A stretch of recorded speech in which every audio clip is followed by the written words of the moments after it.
Halo semuanya, perkenalkan nama saya Zevania Jesila dengan NIM 4004025650080. Pada kesempatan kali ini, saya akan menjelaskan unit kompetensi menerapkan manajemen risiko, keselamatan dan kesehatan kerja ketiga. Manajemen risiko ketiga adalah suatu pendekatan sistematis yang bertujuan untuk mengidentifikasi bahaya, menilai tingkat risiko, serta menentukan pengendalian yang tepat agar risiko tersebut dapat dikendalikan sampai pada tingkat yang diterima.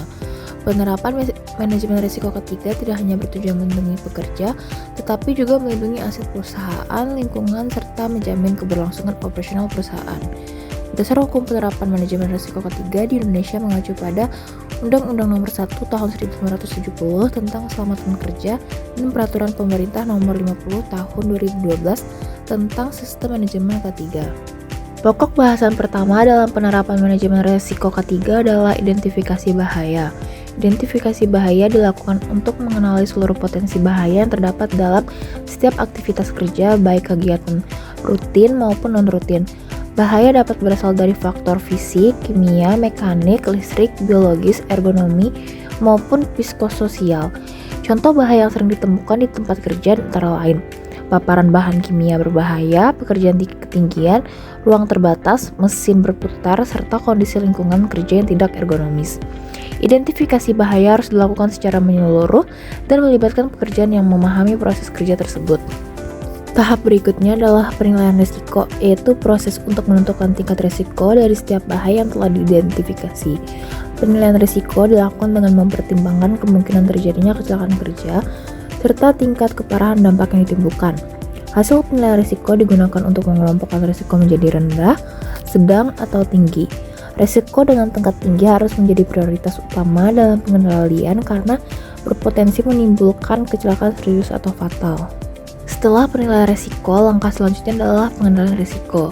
Pengendalian risiko dilakukan dengan menerapkan hierarki pengendalian dimulai dari eliminasi, substitusi, rekayasa teknik, pengendalian administratif, dan penggunaan alat pelindung diri.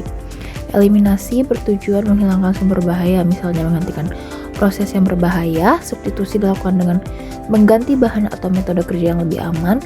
Rekayasa teknik mencakup pemasangan pelindungan mesin, sistem ventilasi, atau alat pengaman. Pengendalian administratif dilakukan melalui penyusunan prosedur kerja aman, izin kerja, dan pelatihan. Alat pelindung diri dilakukan dengan menggunakan sebagai lapisan pelindung terakhir apabila risiko belum dapat dihilangkan sepenuhnya. Dalam implementasi di tempat kerja, manajemen risiko K3 harus didukung oleh dokumen dan sistem yang jelas seperti HIRAK, Job Safety Analysis, dan Permit to Work untuk bekerja beresiko tinggi. Selain itu, keberhasilan penerapan manajemen risiko K3 sangat bergantung pada komitmen manajemen dan partisipasi aktif pekerja. Pekerja perlu diberikan pelatihan dan sosialisasi agar memahami potensi bahaya serta cara bekerja dengan aman sesuai prosedur yang telah ditetapkan. Manajemen risiko K3 juga harus diterapkan secara berkelanjutan dan dinamis. Penilaian risiko perlu ditinjau ulang apabila terjadi perubahan proses peralatan, bahan, atau organisasi kerja. Kegiatan inspeksi rutin, audit internal, serta investigasi kecelakaan kerja menjadi sarana evaluasi untuk memastikan bahwa pengendalian risiko yang diterapkan tetap efektif dan relevan. Sebagai penutup, dapat disimpulkan bahwa penerapan manajemen risiko K3 merupakan bagian yang tidak terpisahkan dari sistem manajemen perusahaan. Dengan penerapan manajemen risiko K3 secara konsisten dan berkelanjutan, perusahaan dapat menciptakan lingkungan kerja yang aman dan sehat, menurunkan angka kecelakaan kerja, serta meningkatkan produktivitas dan kinerja perusahaan secara keseluruhan.